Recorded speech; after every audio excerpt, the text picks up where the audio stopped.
कौटिल्य महिला शिक्षक प्रशिक्षण महाविद्यालय कोटा। नाम अनीता सुमन।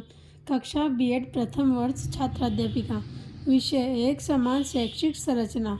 Roll number 6।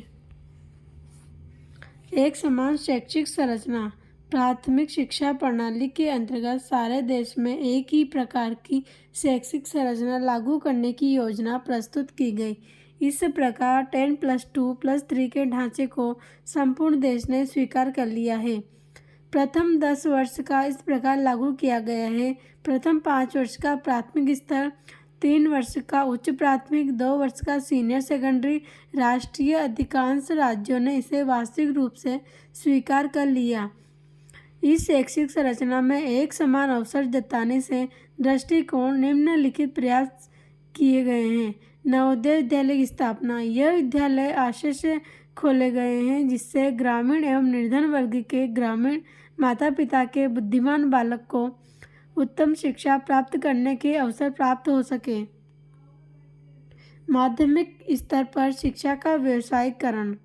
सभी को समान व्यावसायिक अवसर प्रदान करने के उद्देश्य से माध्यमिक शिक्षा को पूर्ण व्यावसायिकता से जोड़ने की रूपरेखा प्रस्तुत की गई थी। इसके लिए निम्नलिखित साधनों का सुझाव प्रस्तुत किया गया था। राज्य व्यावसायिक शिक्षा परिषद, राज्य व्यावसायिक शिक्षा संस्थान, व्यावसायिक शिक्षा संस्थान।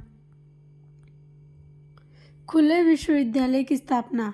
उच्च शिक्षा के एक समान अवसर प्रदान करने के उद्देश्य से सितंबर 1985 में केंद्रीय खुला विश्वविद्यालय स्थापित किया गया। इस विद्यालय को देश में दूरस्थ शिक्षा के समन्वय तथा इसके औचित्य के निर्धारण का कार्य सौंपा गया। महिलाओं की समानताओं के लिए शिक्षा। महिला शिक्षा के क्षेत्र में समानता के अवसर जुटाने के लिए निम्नलिखित लक्ष्य की घोषणा की गई। बालिकाओं के लिए समय बहुत चरणबद्ध कार्यक्रम प्राथमिक तथा उच्च प्राथमिक स्तर तक। 15 से 25 आयु वर्ग में महिलाओं के लिए पूर्ण शिक्षा का समयबद्ध कार्यक्रम। तकनीकी व्यवसाय तथा विद्यमान उभरती प्रौद्योगिकी की शिक्षा में महिलाओं के लिए समुचित अवसरों की वृद्धि करना। महिलाओं की सामान्य बढ़ाने वाले शैक्षणिक कार्यकलापों की समीक्षा का तथा पुनर्गठन।